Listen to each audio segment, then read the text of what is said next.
morning. We're going to get started in a couple minutes, but in the meantime, we're going to let everybody get settled in.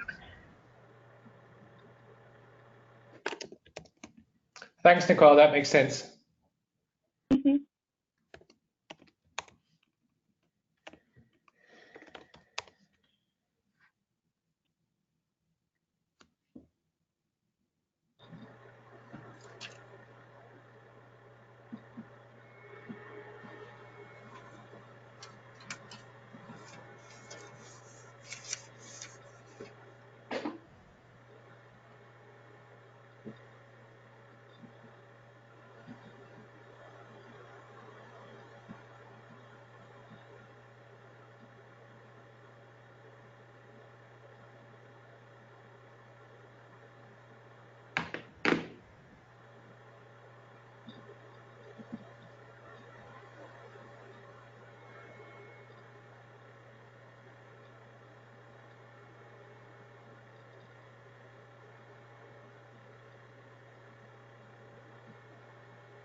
Colleagues, shall I suggest that we start? It's 5 past.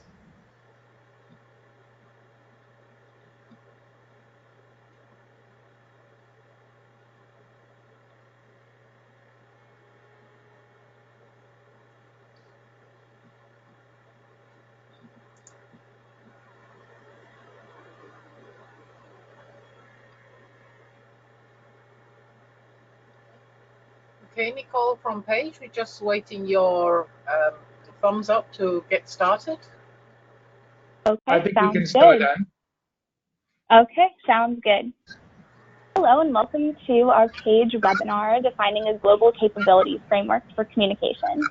I'm Nicole Graney, our Member Engagement Associate at Page, and I'm your host today.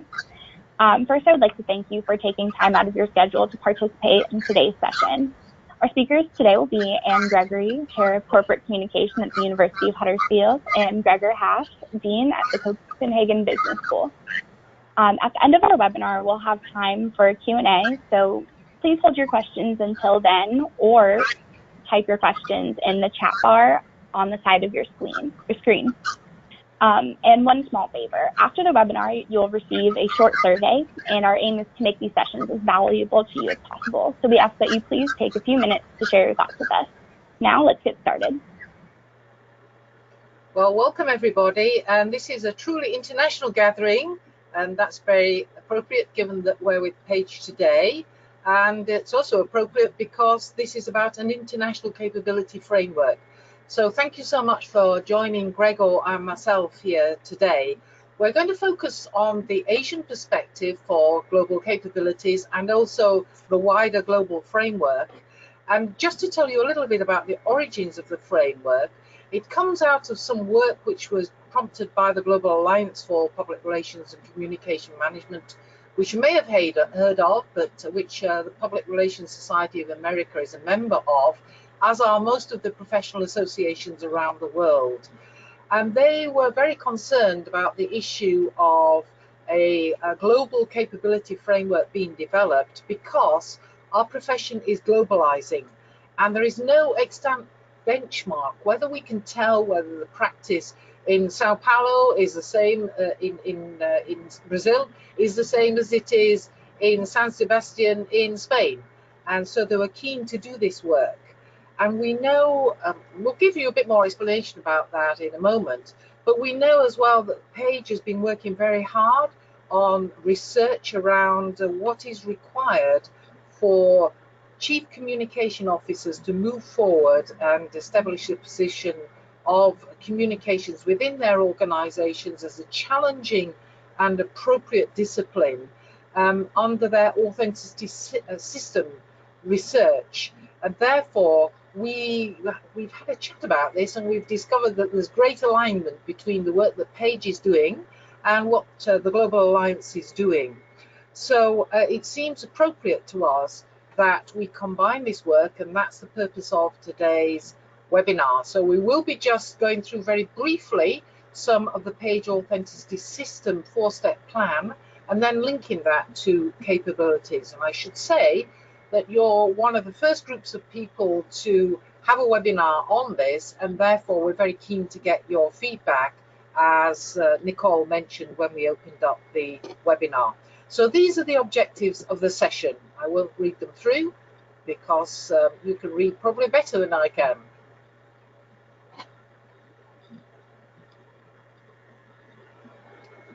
So just moving on then to remind you of the work of Page, if you've not been able to get to one of the presentations about the authenticity system, you'll know about the Page work already on corporate character.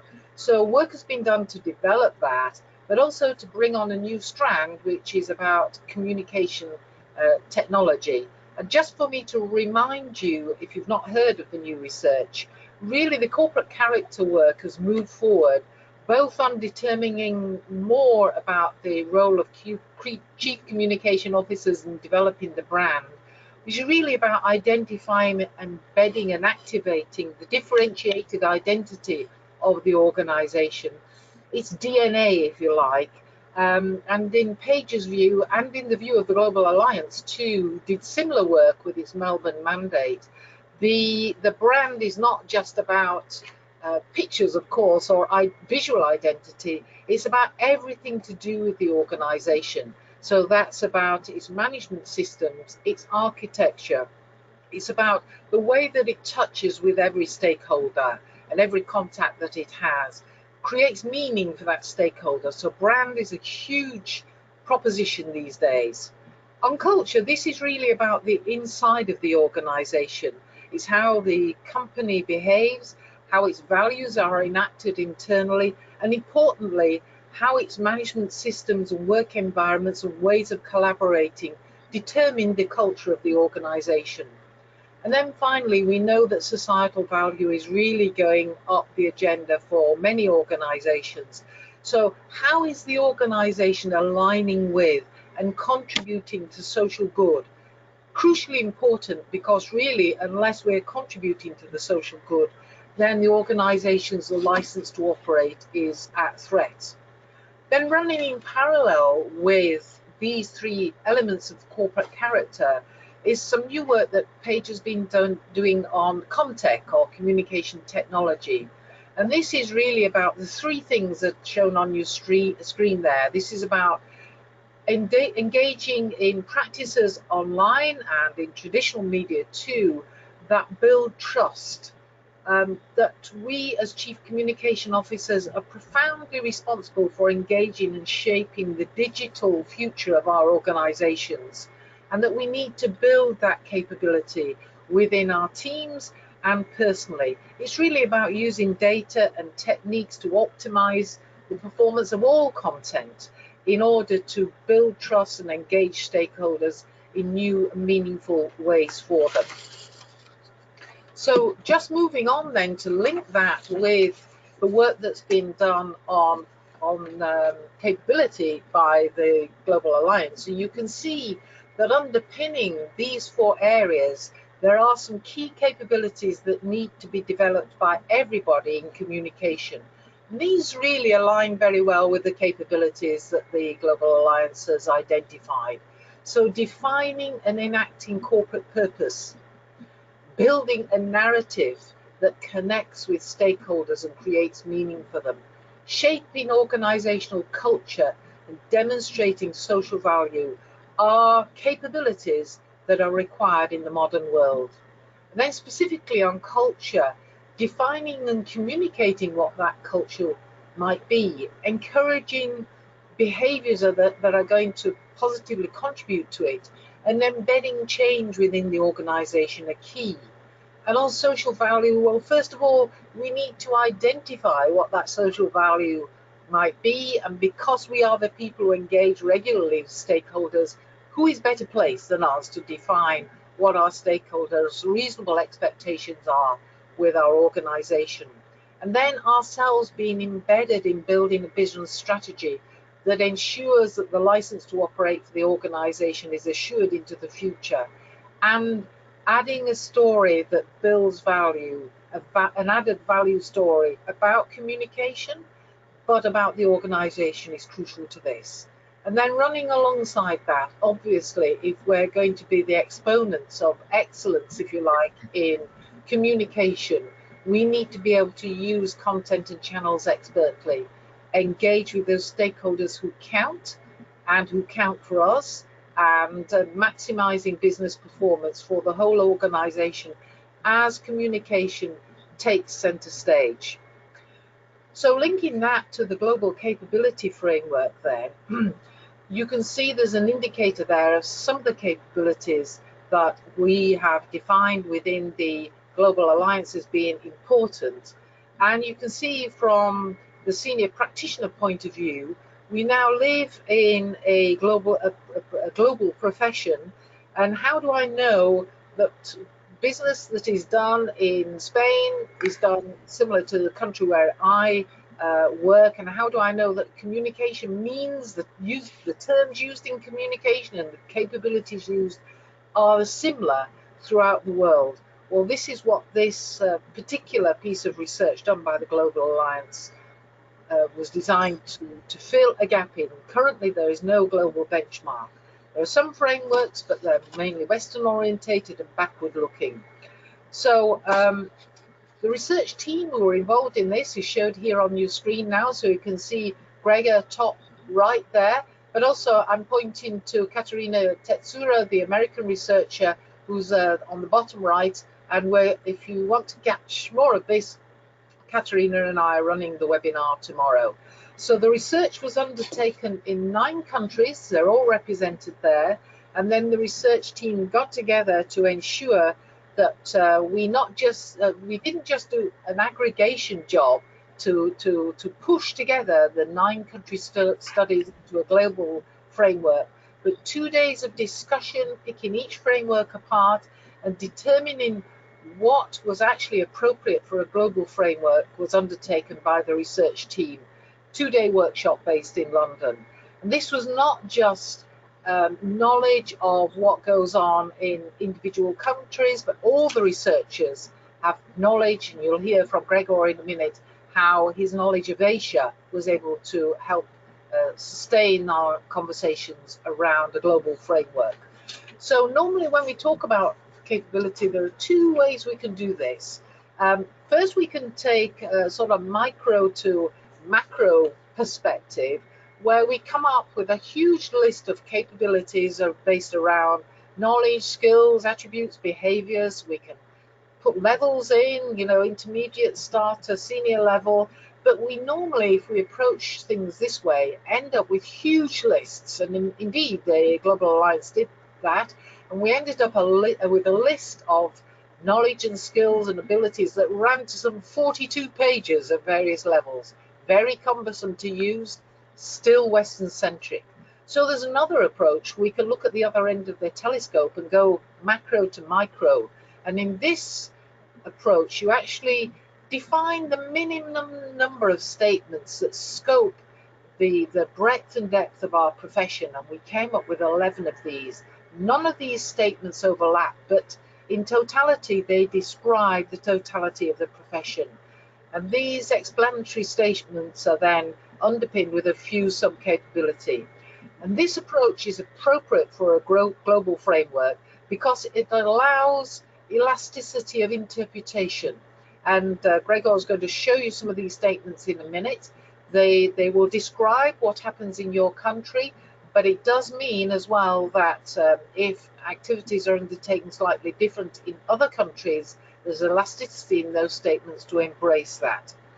So they're much easier to update as well if there's only 11 of them, as an aside.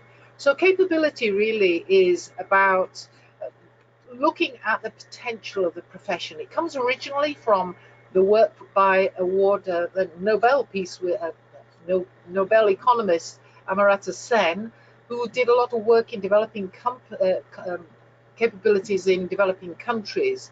And the idea is that these statements, 11 statements, describe the profession at its very best.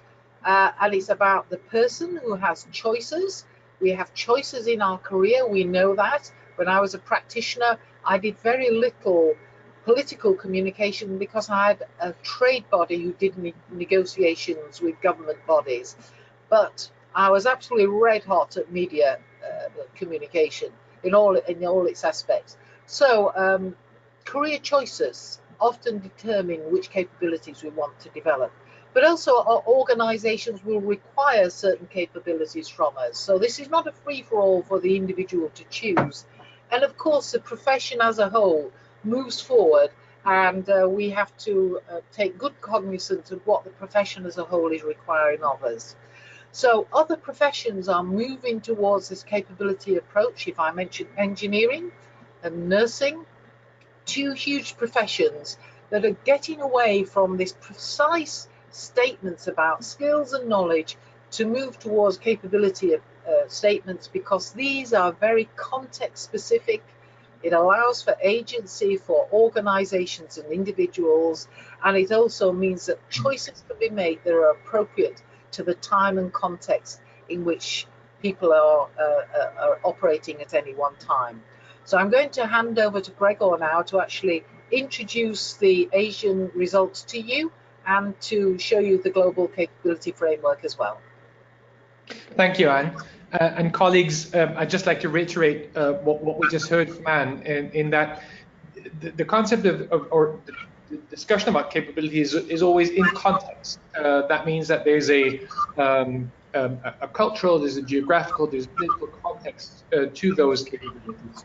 And you will know this from discussing talent in our profession, where certainly if you do that internationally, you'll have colleagues agreeing with you that we have things in common from country to country. But whenever somebody tries to define what that is that we have in common, there's very often the opposite effect of colleagues from other countries saying, well, that might work in your country, but not in mine. So there's a sweet spot somewhere in between, and that's the one that we've been trying to find, and we do think that that we have found it, at least for the countries that we've studied here.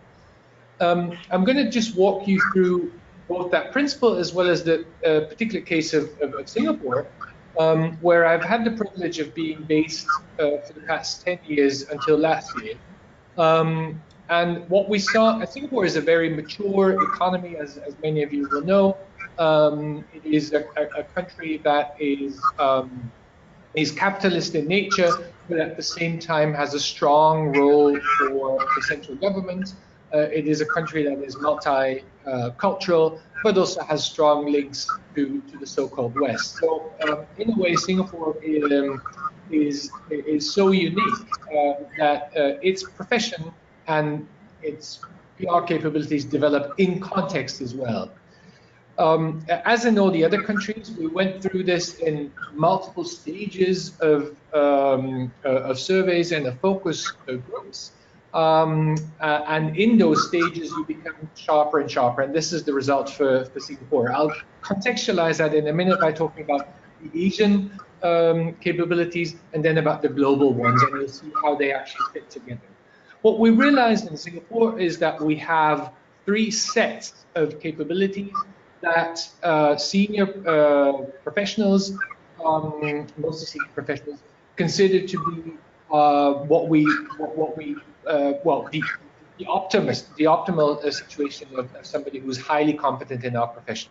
Strategic capabilities, operational capabilities, and generic capabilities. And I'll start with those last ones because this is something that we found in not many other countries, that there's a call for some very generic capabilities that you could equally require, say, in engineering or in nursing, as Anne has just mentioned, but that seem to be very important and aspirational for the Singapore context, like the ability to nurture talent, the ability to be goal-oriented, the ability or capability to manage projects, particularly cross-culturally, which of course is in Singapore particularly important.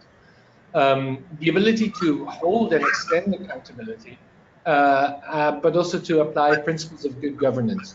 Many of these things come out of the self-perception of Singapore as a well-run, problem-solving society. I, as a guest Singaporean, was actually not surprised by these being defined as generic capabilities, necessary generic capabilities for the PR profession as well. I'm going to the other side of this slide now, where you'll see strategic capabilities being defined by the Singapore profession, which will not surprise you, I think, because we found them popping up in many of our countries of our study, like aligning the communication with the goals of the organization, identifying and preempting issues, and the ability to forecast change that will affect the organization.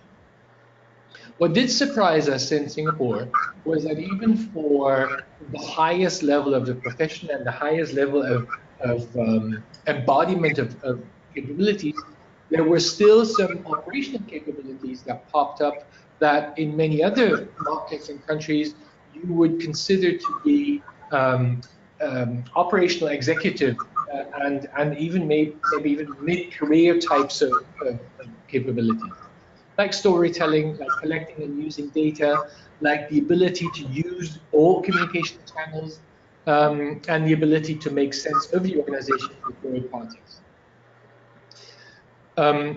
There is, of course, an Asian context in this, as much as there's a global context in Singapore, but there's also very much an Asian context. And those of you who are operating in Asia will not be surprised that, apologies, the screen is stuck now, will not be surprised that there are, apologies, here we go, sorry, will not be surprised that there are certain capabilities that come out of a special context that has to do with the role of government in Asian societies and in Asian markets. But let me hasten to say that, well, Asia is not a country. When you're based in Asia, I'm sure it irritates you as much as it irritated me, is that people that are not based in Asia talk about Asia as if it were, you know, one cultural lump, which is of course not the case. It is, you know, 60% of humanity. So there are large differences in capability requirements, and we saw that even comparing Singapore with its neighboring countries, Indonesia and Malaysia. However, what Asian countries do have in common with each other, and again, this is where they expect PR practitioners to be especially capable, is the ability to navigate government and government bodies, something which is far more important than other parts of the world. This can mean a number of things. It can mean being aware of where the government stands on particular issues relevant to your market. It can mean being able to involve the government in ways that helps your issues. It can mean a form of intelligence gathering that involves government officials, or it can mean being able to speak on behalf of government bodies, something which happens, or rather, there are far more government-based PR practitioners in many Asian countries than there would be in non-Asian countries. The other capability related observation that we made in many Asian countries is that something that's happening in many other countries is further ahead here, is that the differences between marketing comm and corporate comm seem to be even less than in other parts of the world. There's a reason for that, and we suspect that the reason, again, has to do with the central role of government and government communication, in the sense that the main public issues that are not commercial are very often dominated by by government bodies, and therefore it's the commercial space that is very often left to navigate in by commercial organizations. And that, of course, means that the confluence of marketing communication and corporate communication becomes even tighter than in many other countries.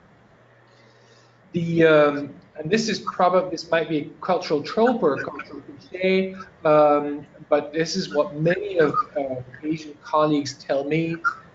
You've got to be able to manage on and off stage, meaning it is important to have mostly the boss, and then the boss is not the head of CoPCom, but the boss of the organization. The boss have a face on stage, and you're basically, you as a comm person are decidedly off stage or behind stage, far so than in many other non-Asian countries. And being able to navigate that is a particular capability.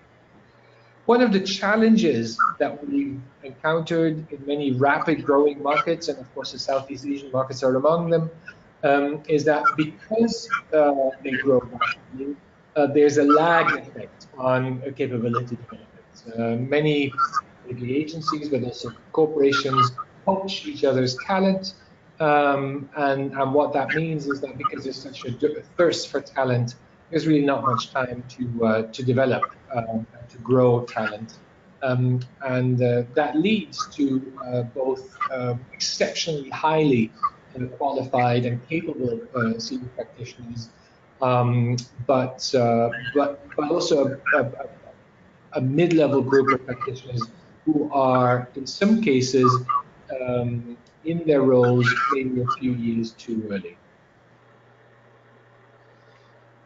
And as I've mentioned before, this, and Anna's mentioned it as well, we contextualize this in a global set as well. So here's the global framework. Again, what you'll see, and this is similar to the Singapore capability framework, there's basically three families or three clusters of capabilities that we're seeing in all of the countries studied. And while in different scale and in different execution, but this is something that we found that the countries studied have in common. They are communication capabilities, organizational capabilities, and professional capabilities. Many of those, some of those I've mentioned, many of those will not surprise you. And starting with the communication capabilities, I've mentioned the first one, because it came up in Singapore as well, aligning the communication strategy with organizational purpose and values. And you'll see how that links to the work that Paige is doing as well. The ability to identify communication problems proactively, the ability to conduct research, both formative as well as evaluative, and to use that in strategic communication decision making, and the ability to be, we'll call it channel neutral, meaning equally equipped in all communication platforms and channels. Behind that are organizational capabilities, and again, you can see an echo of what Paige is doing currently. and that is to facilitate relationships, trust relationships between the external and internal stakeholders of an organization, thereby to build and enhance organizational reputation, and to provide contextual intelligence for decision-making in an organization. And that, in turn, requires professional capabilities that you see on the screen now. For example, to provide valued counsel, provide organizational leadership, to work within an ethical framework, and develop the ability to develop self and others along those capabilities. You'll see that these last are ones that did not so much figure in the Singapore context, and that has to do with the catching up or the lag effect that I mentioned earlier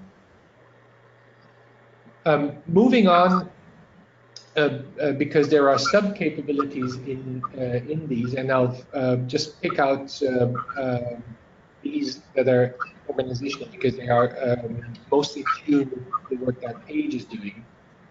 There are sub-capabilities behind the capability to build and enhance organizational reputation. Again, these are sub-capabilities that we detected in all of the countries that we studied.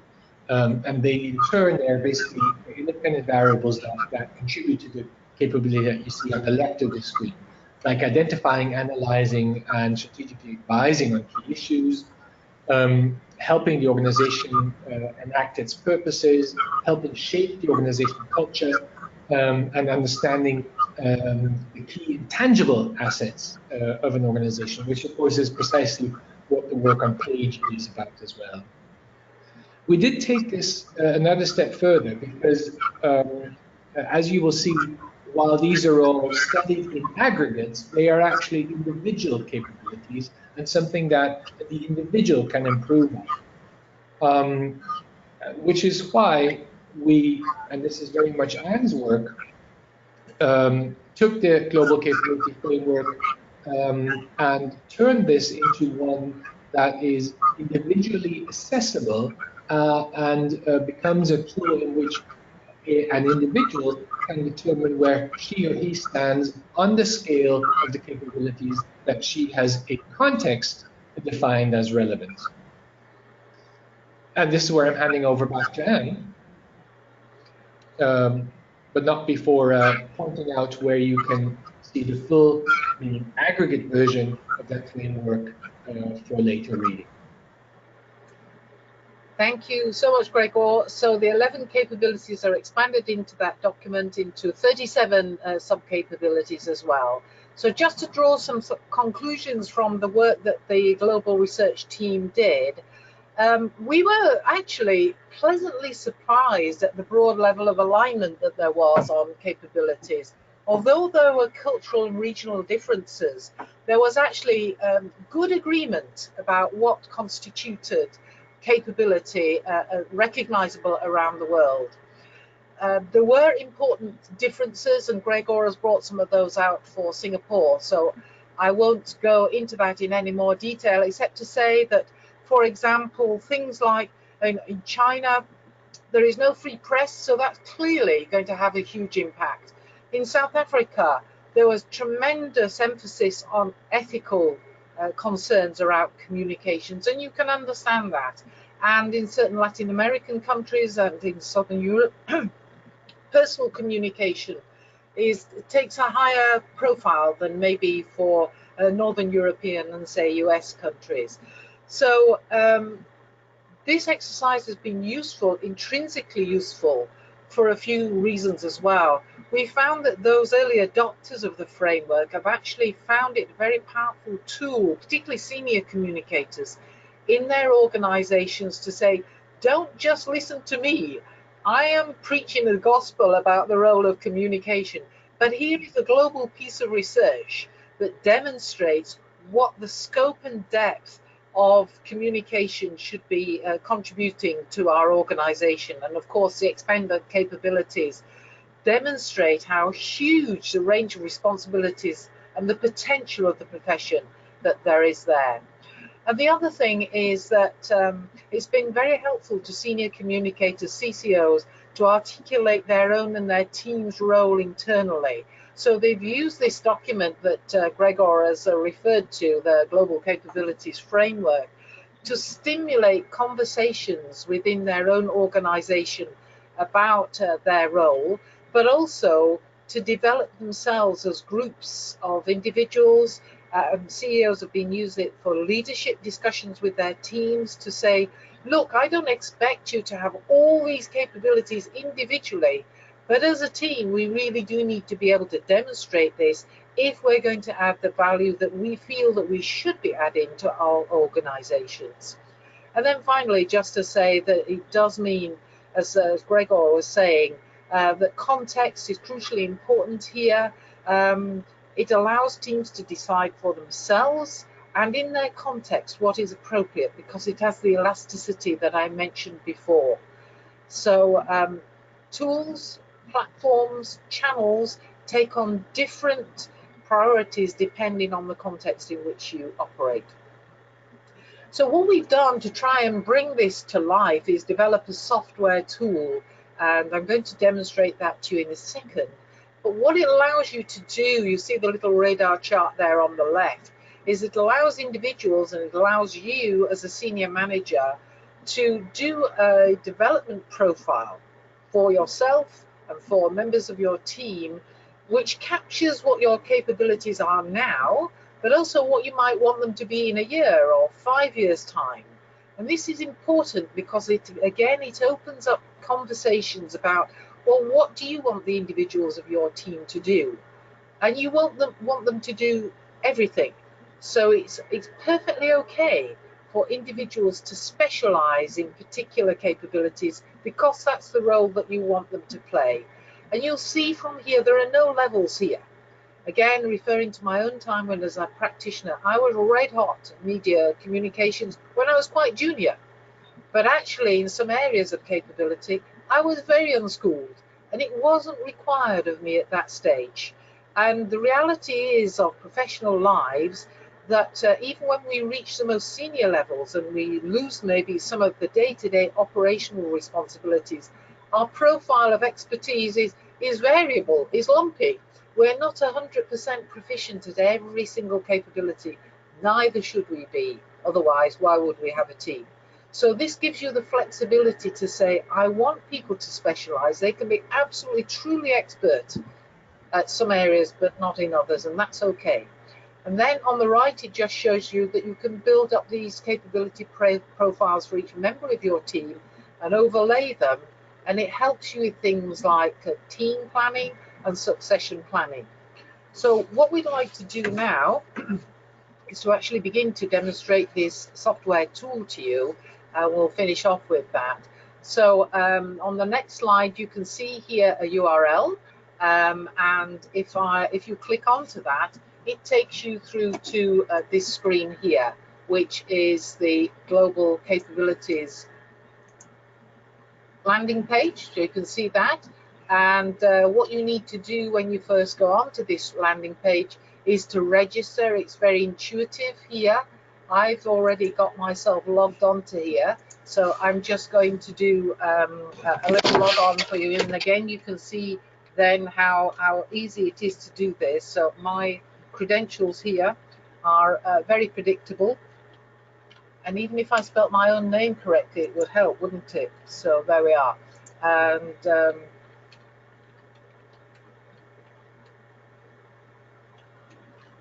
should take us through onto the site. And you can see here what the site looks like. And above the tabs there, you've got a home page, which is what's showing now. The framework, which I'll come back to at the moment. The results, which you can display for individuals or the team. Resources, which I again will come back to, because you can populate behind this screen and behind this software a whole set of resources that might be appropriate for you, your team and your organization, where colleagues can go to get help. That might be reading, that might be courses, that might be mentoring, whatever you decide. And on the help screen here, there are some instructions for you to how to get going on the Global Capability Framework for individuals and for teams. So let me just show you the framework now. So you can see here that when you go onto the framework, and by the way, Nicole will be emailing you the instructions for how to get onto this site, so you can try that immediately. You come up, it will always give you your current profile, but you come up with a period of time over which you would like to do some professional development. So you nominate that, and also you nominate which assessment you want to do. The core assessment is the 11 capabilities that we showed you. The full assessment is all 37 sub-capabilities as well. So when you click on the start, the assessment team, I'll just go through the 11 with you very quickly. So you rate your current capabilities. This is in aligning communication strategies with organizational purpose and values. Each of the capabilities comes up one by one, and where you might want to be in that year period. So I'm going to do this quite quickly because you do this at leisure, but it takes you through each of the capabilities. You'll notice that, again, as I mentioned, there are no levels here, and you'll notice that there are no scores, because if you put scores on, we know what happens. People are women normally underestimate themselves, and men normally overestimate themselves. They can do this on the slider as well, but actually it does help to mitigate against some of that bias. But also it means that people don't have to say I'm 10 out of 10 if they're brilliant and spare their blushes on that. It means that there can be a much more nuanced approach to this. And we have tested this with a number of organizations, and they say that it actually helps with a good assessment. So what you do is you go through all the 11 capabilities, and here's the ethical framework as the last one.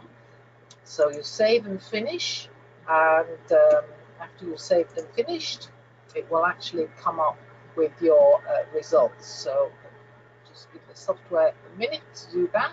So this is my profile as it currently is. So by adding the data for where I'm going to be in a year's time, you can see it actually comes up there with what I've said as an individual I would want my capabilities to be at in a year's time. This is incredibly useful for you as a senior manager. I'll just mention one thing, which is on appraisal. So if you appraise your team, again, colleagues who've used this said they've found that they do the appraisal of the individual, and the individual does this appraisal for themselves.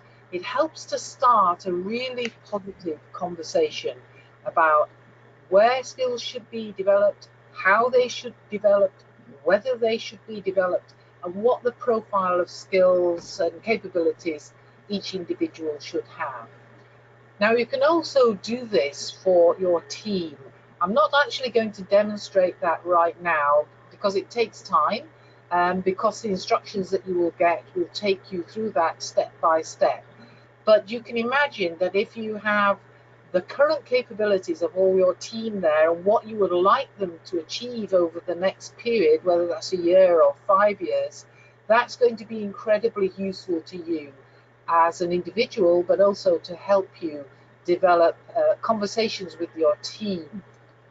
So I mentioned that there were resources that were backing up the Global Capabilities Framework. This would be for you to populate. I've just put 1 or 2 things on here to help you.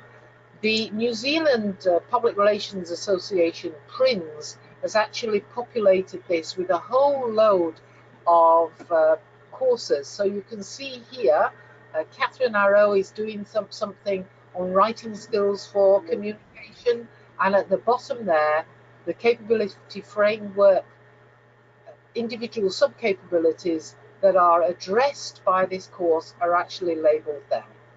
So some of the professional associations, that's just one association, there are a number of others, of course, who are actually embedding this to help them with their professional development aspirations as an association, and you can do this as an organisation. Behind here as well, the help gives you the full instructions, and for your team as well, on how to come up with the framework assessment for each of you. So that just takes you through the the online tool very briefly. I'm just going to get rid of that and get up the PowerPoint here. So if I can just pull that across again. I'm sorry to have to do that. We're actually online here. Can you see the screen properly there? I hope so. So just to say then, some of the uses of this that have been useful to colleagues who take this on board, senior communicators, it helps them, of course, review team strengths. It helps in drafting job adverts, both to use the descriptors in the job adverts, but also it helps identify team gaps, helps to prepare for appraisal and promotion, as I mentioned, to argue within the organisation for more responsibilities, and to be able to set long-term career goals for colleagues, but also to do profound levels of succession planning. So we would invite you to share this tool with your colleagues as well, even if they're not members of Page. The reference that I've given you, the URL, allows anybody who you share it with to be able to use the capability tool. We would certainly want you and invite you to use the software and share feedback about it. And of course, links with the Page work that you will be working with as well, and how we can make this a stronger link, linking the capabilities to Page research, will be very helpful to you. So that is the end of our presentation. Thank you so much for listening to us, and we're very happy now to take any questions that we may have from you as the group of people who've been listening to us. And thank you so much for your attention. Thank you. So Nicole, we're very happy to hand back to us, and if you've got any questions to start us off with. I know that there was one that was sent to us while we were talking that I can actually bring up now, which is how would we use this within a team if we were for example, we were a multinational team? Would we do capability assessments between countries or in individual countries? How do you think the tool might be best used? Gregor, you're our international man. You've got some... I'm not so sure about that. Well, it depends if... that's a very good question. I think what we need to distinguish here is between somebody's personal cultural identity and a professional cultural identity. And it turns out, of course, and there's other research done by other people, smarter than certainly smarter than me about this. But it turns out that organizations form their own professional and group identity on the basis of the cultures that they interact with. So what that would mean is that just like Anne has just shown, is that that there needs to be first a group understanding of what is the level of, what is the kind, what is the set, and what is the level of capabilities that we need for this particular group in this particular country. From then on, one can determine relative to that the individual's capability or even capability development plan. And so what that means is that we stop treating culture as something that is fixed and that sits like a cloud above the individual, but instead look at, well, what is the best possible capability set of a group of people in that country at that point of time. Yeah, I really support that, Gregor. I think it's not a choice of either or, it can be both. In that I know one organisation who is actually inviting colleagues from different countries around the world to deeply examine the country frameworks that have been developed so that they appreciate the culture there. So that when they go to work, for example, in Spain, if they're based in Singapore, they have an appreciation of what capabilities are required in Spain so that they're culturally adept when they go. It's an international organisation, so they want colleagues to be perfectly in tune with the global capabilities framework, But under that, so much is hidden really, and that's where the country frameworks, which were also available at the web reference that we gave you, come into their own really. So it's a mixture, not either or, it can be both. It depends on you and your organization. We're perfectly aware that some global consultancies, for example, you may just want to focus on the global capabilities, but that's the beauty of this. It's flexible. You can do what's right for you in your context. I guess as a senior leader, there's at least two types of conflicts that you're trying to preempt or avoid. One is obviously the cultural mismatch between the way your team operates and the external environment of the organization. And the other, however, could be conflicts inside the team because different capabilities seem to be worthy to different people inside the same team. And with these tools, we actually think you can preempt or avoid both types of possible conflict.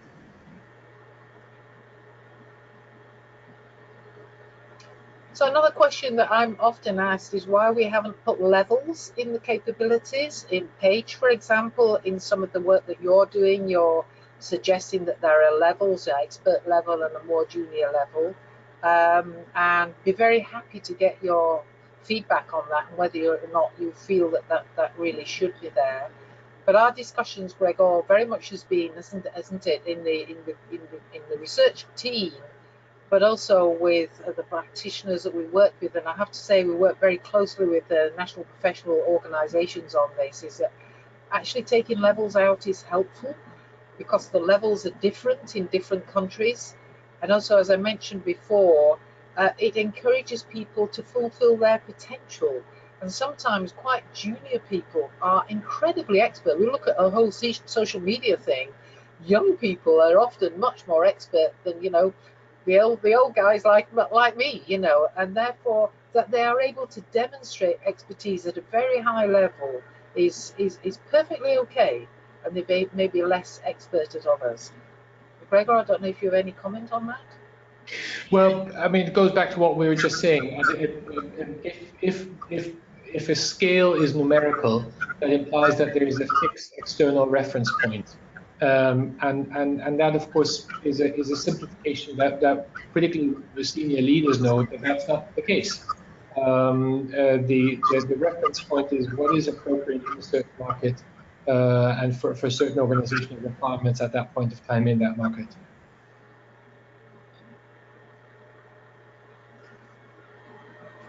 Okay, so are there any more questions? I can't see any more questions coming up on the chat. Okay. Well, thank you so much for presenting today, and thanks to everyone for attending. Please remember to fill out your survey at the end of the webinar, and have a fantastic day. Thank you very much, Nicole, Thank you. and thanks everybody for joining. Thank you. Bye. Bye.